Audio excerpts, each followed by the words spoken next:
Hello दोस्तों, मेरा नाम है यूसुफ कामरान और आज मैं आपके पास एक नए टॉपिक के साथ आया हूँ। हमने एक एक्सेल के एक हमने शुरू की हुई है सीरीज़, जिसके अंदर हम अब नेक्स्ट लेवल पे जाने की कोशिश कर रहे हैं। तो अब आज इसके अंदर मैं फिर अच्छा आपको 11 एक्सेल फार्मूलाज बताऊँगा जो आपके डेली यूज़ में और इंटरव्यू की प्रिपरेशन के लिए बहुत फ़ायदेमंद सूदमंद साबित होंगे। इसके अंदर कुछ तो बेसिक फार्मूलाज हैं, कुछ लेकिन एडवांस लेवल के फार्मूलाज हैं।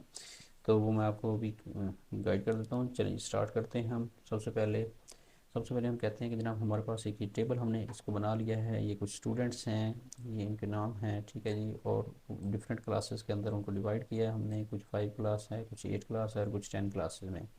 उसके सामने हम उनके स्कोर्स रखे हैं। तो कुछ स्टूडेंट्स ये मतलब डिफरेंट स्टूडेंट्स के डिफरेंट स्कोर्स हैं। कुछ आपको ब्लैंक नज़र आ रहे होंगे, जिसका मतलब है कि इन बच्चों ने अभी टेस्ट नहीं दिया, ठीक है। और एक एक के अंदर आप ये देख रहे हैं कि ब्लैंक नहीं है, ये इस बच्चे ने टेस्ट दिया लेकिन इसका अभी इसमें टेस्ट में 0 मार्क्स आए हैं। या इन बच्चों ने टेस्ट नहीं दिया, या इनके ये जो ब्लैंक हैं, या इन बच्चों ने टेस्ट नहीं दिया, या इनका रिजल्ट अभी वेट है, तो इसलिए इसमें अभी काउंट नहीं हो रहा। चलिए जी, हम पहले क्लस्टर पे जाते हैं अपने फार्मूलाज के। पहला हमारा फार्मूला है काउंट ए का, काउंट ऑल। इसका मतलब है काउंट ऑल। आपने क्या करना है, सबसे पहले काउंट लिखना है। ये देखिए काउंट के बहुत सारे फार्मूले आ गए हैं। आपने क्या करना है, काउंट ए पे जाना है।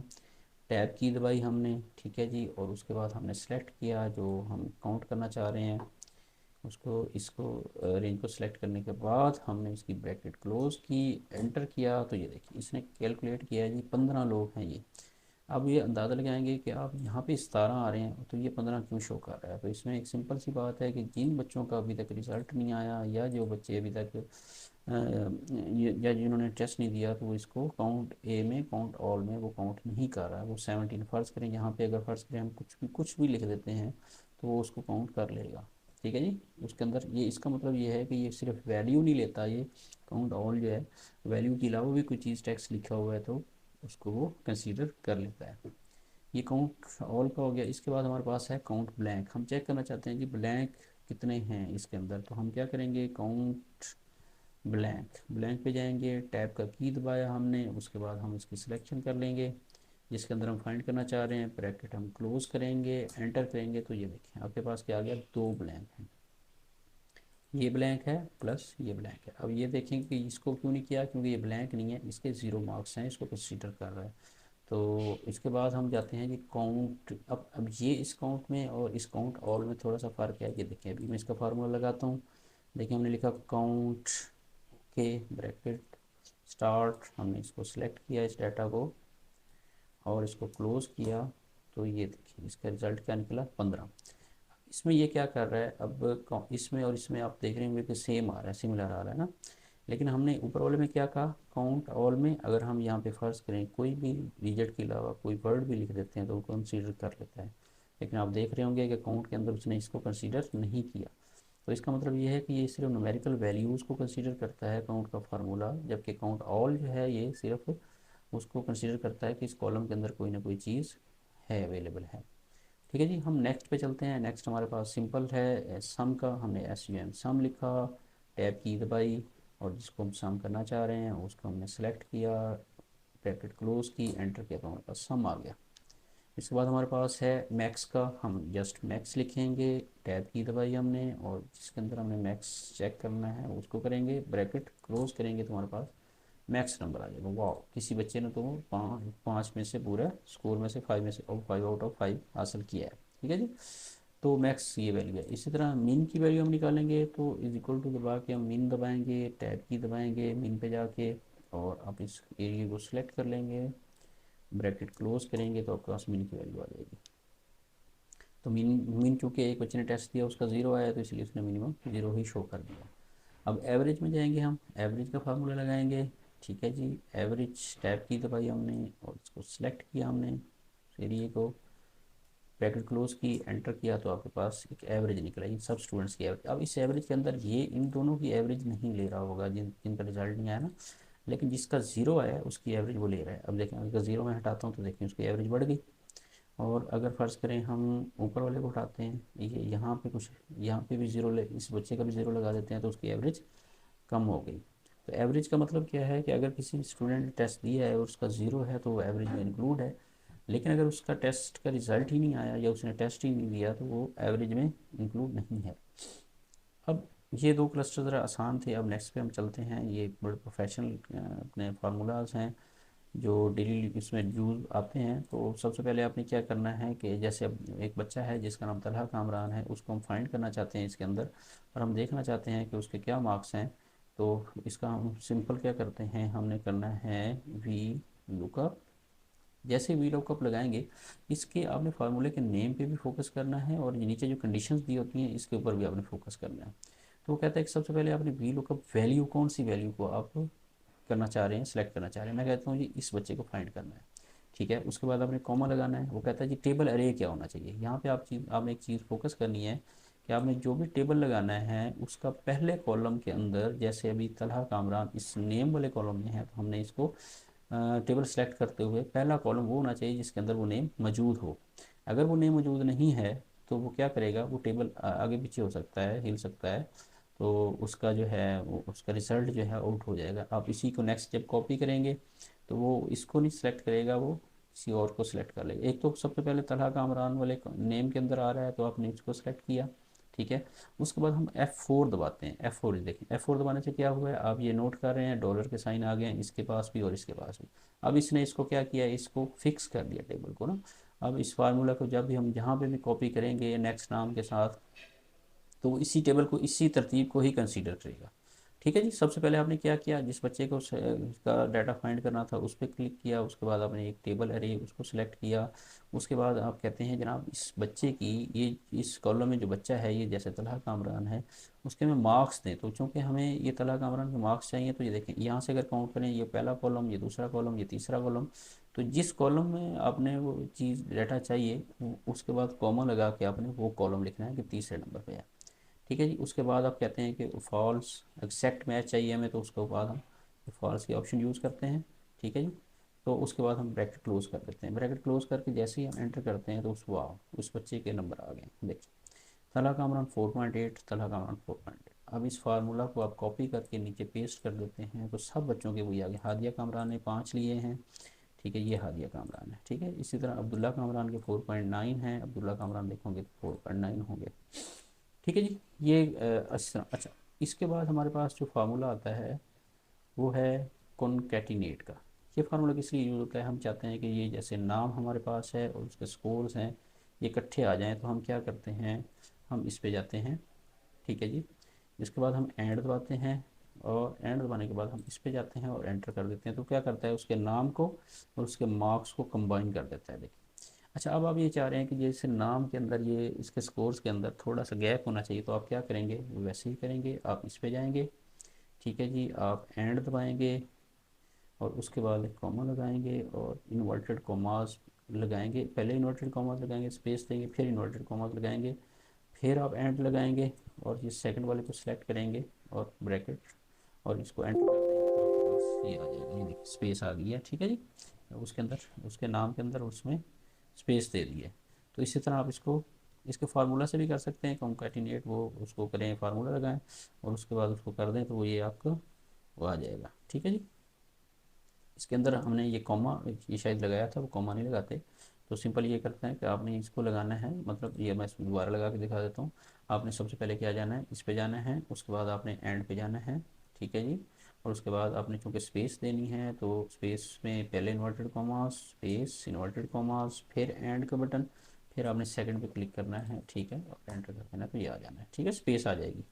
ओके जी। इस तरह इस जी तो दोस्तों आप क्या कर सकते हैं कि आप इसका फार्मूला कॉनकैटिनेट का फार्मूला भी लगा सकते हैं। आपने करना क्या है, इक्वल टू लगाना है, कॉनकैटिनेट पे जाना है और टैब की दबाना है। उसके बाद आपने सबसे पहले जिसको लेना है वो अपने कॉमा लगाना है, फिर इन्वर्टेड कॉमास लगाने हैं, एक स्पेस देनी है, फिर इन्वर्टेड कॉमास लगाने हैं, कॉमा लगाना है और नेक्स्ट जो जिसको आप साथ लिखना चाह रहे हैं वो लगाना है और ब्रैकेट क्लोज कर देनी है और एंटर करेंगे तो आपके पास देखिए नाम और प्लस उसके स्कोर्स इकट्ठे आ गए, ठीक है जी। इसी को आप पेस्ट कर देते हैं तो ये फार्मूले से भी आप इसका काम कर सकते हैं, ठीक है। इसके बाद हम चलते हैं जनाब काउंट इफ़ की तरफ। काउंट इफ़ का क्या होता है कि आपने ये आप चाह रहे हैं कि 5 क्लास के अंदर कितने स्टूडेंट्स हैं, ये जैसे 5 है, नीचे 8 है, नीचे 10 है, तो हम चेक करना चाह रहे हैं कि इस लिस्ट के अंदर 5 क्लास में कितने स्टूडेंट्स हैं। तो हम क्या करेंगे, सबसे पहले इक्वल टू लगाएंगे, ठीक है जी, काउंट इफ लिखेंगे, ओके, और उसके बाद हम वो रेंज सेलेक्ट करेंगे। रेंज सेलेक्ट करने के बाद आपने F4 लगाना है लाजमी। अगर मतलब F4 नहीं लगाएंगे तो उससे क्या होगा, आपकी सिलेक्शन जो है वो आगे पीछे मूव कर सकती है, ठीक है जी। तो आपने F4 लगाया और उसके बाद क्या किया, आपने कहा जी, आप बता रहा है जी, आप जब आपने रेंज सेलेक्ट कर ली, अब नेक्स्ट क्या पूछ रहा है, क्राइटेरिया। क्राइटेरिया का हमारे पास है कि हम 5 क्लास के देखना चाह रहे हैं बच्चे। तो इस पर क्लिक करेंगे, ब्रैकेट क्लोज करेंगे, एंटर करेंगे, तो आपके पास 4 आ जाएंगे। अब इसी को फार्मूले को हम नीचे कॉपी कर देंगे। तो ये देखें, 4 + 8 12 + 5 17, हमारे पास टोटल 17 बच्चे हैं। इसके बाद हम चलते हैं जी सम इफ़ के फार्मूले की तरफ। वो कहता है जनाब, इस फार्मूले में क्या होता है कि इसने सम करना है। टोटल 5 क्लास है, उसके अंदर वो कह रहा है कि जी आपने कितने, इसका इस बच्चों के कितने टोटल मार्क्स बन रहे हैं। तो इस फार्मूले को मैं आपको लगा के दोबारा दिखा देता हूँ। हम कहते हैं इक्वल टू सम इफ़ पे जाएंगे हम, ये दबाया हमने। उसके बाद सबसे वो कह रहा है कि रेंज सेलेक्ट करें जिस रेंज के अंदर आप चाह रहे हैं कि जो रेंज आप सेलेक्ट करना चाह रहे हैं। तो सबसे पहले हमने रेंज सेलेक्ट की, ये देखेंगे, ये क्लासेस के अंदर हम क्योंकि क्लास की रेंज चेक कर रहे हैं, हमने इसकी रेंज को सिलेक्ट किया, ठीक है। उसके बाद F4 दबाया हमने ताकि उसको फिक्स कर दे इस टेबल को। फिर वो कहता है जनाब अपने क्राइटेरिया क्या देना है। क्राइटेरिया क्या होता है, जिसकी बेस पे आप वर्किंग कर रहे होते हैं। तो क्राइटेरिया हमारे पास क्या है, 5 क्लास को ढूंढेगा इसके अंदर ना। हमने कॉमा लगाया, 5 क्लास पे क्लिक किया। फिर वो कह रहा है जनाब इसके बाद हमने बताना है कि सम रेंज क्या है, मतलब कौन से वैल्यूज़ हैं जिसको इसने सम करना है। तो आपने फिर एक दफ़ा कॉमा लगाया और सेकंड रेंज आपने देनी है। देखिए ये क्लासेज हैं, इसके सामने ये मार्क्स हैं, हम इसको सिलेक्ट करेंगे इस रेंज को, ठीक है जी। F4 लगाएंगे, F4 दबाएंगे ताकि डॉलर के साइन आ जाए और इसको क्लोज कर देंगे। देखेंगे कैसा। अब देखें 5 क्लास के अंदर टोटल जो स्टूडेंट्स 4 हैं उनके कितने मार्क्स हैं, 11.5। अगर इसी को फार्मूले को हम कॉपी करते हैं नीचे, देखेंगे 8 क्लास में ये हैं और 10 क्लास के अंदर ये स्टूडेंट्स हैं। नेक्स्ट हमारे पास है एवरेज का फार्मूला, ठीक है जी। अब हम ये चाह रहे हैं कि 5 क्लास के अंदर टोटल स्टूडेंट्स तो 4 हैं, उनके मार्क्स ये हैं। तो ये अब अगर देखा जाए तो हम ये कह सकते हैं जी 5 में सिर्फ 11 है, इसके अंदर 27 है, 10 में ये हैं। तो ये बड़ा ऑकवर्ड सा एक कंपैरिजन है। तो इसके लिए हम एक एवरेज का फार्मूला लगाते हैं। एवरेज के फार्मूले में क्या करेंगे, हम वही करेंगे, रेंज हम उसको सेलेक्ट करेंगे, ठीक है जी। और उसके बाद इस पर वर्किंग करेंगे। देखिए अब हम एवरेज पे चलते हैं। एवरेज का फार्मूला मैं आपको लगा के दिखा देता हूँ। ये आपने सबसे पहले क्या करना है, एवरेज इफ़ का फार्मूला है ये। एवरेज इफ़ पे जाएंगे, देखिए एवरेज इफ़ पे गए, टैब की दबाई। सबसे पहले वो क्या कह रहा है कि रेंज बताएं इसको, इस क्लास को लेने के लिए। ये हमारे पास क्लासेस की रेंज है, हमने इसको सिलेक्ट किया, F4 दबाया ताकि उसको फिक्स कर दे। उसके बाद वो क्या पूछ रहा है आपके पास, क्राइटेरिया का है। क्राइटेरिया वही है हमारे पास, हम कहते हैं कि 5 क्लास ढूंढनी है इस रेंज के अंदर। 5 क्लास ढूंढने के बाद वो कह रहा है कि एवरेज लेनी किस लिस्ट की है। हमने इस लिस्ट को आगे पकड़ लिया। लिस्ट को पकड़ने के बाद हमने क्या किया, F4 दबाया ताकि इसको फिर दोबारा से फिक्स कर दे फार्मूले को। आगे ब्रैकेट क्लोज की हमने और एंटर किया। तो ये देखें हमारे पास अब 5 क्लास की एवरेज क्या है, 3.83। और इसी को हम नीचे कॉपी करते हैं तो ये 3.4। और अब देखें ना, अब कितना उसका डिफरेंस जो है कम हो गया है। पहले जितना ह्यूज डिफरेंस लग रहा था, अब ये डिफरेंस कम हो गया, क्योंकि जिस क्लास के बच्चे ज़्यादा हैं उसके नंबर ज़्यादा हैं। उसकी एवरेज देखी जाए तो एवरेज तकरीबन मतलब मैनेजेबल है। लीजिए हम अब नेक्स्ट जो है 8th फार्मूले पे जाते हैं, drop down list. Drop down list क्या होती है, आपने इसको इसका जो है ड्रॉप डाउन लिस्ट में आपने फर्ज करें कि ये आपके पास सारे डाटा है, आपने इसको पहले सेलेक्ट किया, ठीक है जी। तो इसको एक लिस्ट की फॉर्म में आप लेके जाना चाह रहे हैं, ठीक है। आपने सबसे पहले क्या जाना है, डाटा में जाना है, डाटा वैलिडेशन के अंदर जाना है, ठीक है। उसमें डाटा वैलिडेशन पे आपने क्लिक करना है। आप कह रहे हैं, वो कहता है जी क्या आपको चाहिए। हम चूँकि ये लिस्ट है हमारे पास स्टूडेंट्स की, हम उसमें सेलेक्ट करना चाह रहे हैं। वो कह रही सोर्स कौन सा देना है आपने, ठीक है। तो सोर्स जो है ये हमारे पास ये सोर्स है, ठीक है। ये सोर्स है हमारे पास, ये सोर्स, ठीक है जी। ये सोर्स दे दिया हमने उसको कि इस सोर्स के अंदर हमें एक लिस्ट बना के देना, ठीक है, ड्रॉप डाउन लिस्ट बना के दी। उसके बाद हम ओके करेंगे। तो ये देखिए हमारे पास एक ड्रॉप डाउन लिस्ट आ जाएगी। ये देखिए इसके अंदर हमारे पास ये सारे स्टूडेंट्स आ गए। ठीक है जी, कितना वो इजी। हम इसको अब इसी को कॉपी करके हम ऊपर भी रख सकते हैं। ये देखें अगर हम यहाँ पे रख दें, फर्ज करें इसके ऊपर रख दें, तो ये देखें अब जैसे ही हम किसी का नाम सेलेक्ट करेंगे उसका आगे नंबर आ जाएंगे। ठीक है जी, ये देखें। तो इसको बड़ा आसानी से आप इस फार्मूले को यूज़ कर सकते हैं। आगे है जी हमारी कंडीशनल फॉर्मेटिंग। कंडीशनल फॉर्मेटिंग में ये होता है कि फ़र्ज़ करें हम इसको क्या करते हैं कि इसको हम पहले सबसे पहले सेलेक्ट करते हैं कंडीशनल फॉर्मेटिंग को, होम में जाते हैं। ठीक है, उसके बाद कंडीशनल फॉर्मेटिंग में जाते हैं और ये आपको इसकी कंडीशंस दी होती हैं कि फ़र्ज़ करें हम कहते हैं जी ग्रेटर दैन के कोई भी है, अगर कहते हैं कि हम कहते हैं जी 4 से ऊपर जो भी जिस बच्चे ने भी स्कोर लिया ना उसको हाईलाइट कर दो। मुख्तलिफ तरीक़ेकार हैं, आप फ़र्ज़ करें कहते हैं ग्रीन फिल कर दें, डार्क ग्रीन के साथ हम ओके कर देते हैं। देखिए कितना उसने आसानी से 4 से ऊपर जितने भी बच्चे हैं उसको उसने ग्रीन हाईलाइट कर दिया है। ये कंडीशनल फॉर्मेटिंग का फार्मूला है। ठीक है जी, उसके बाद हम आपके पास आपको लेके चलते हैं नेक्स्ट टू कॉलम का फार्मूला।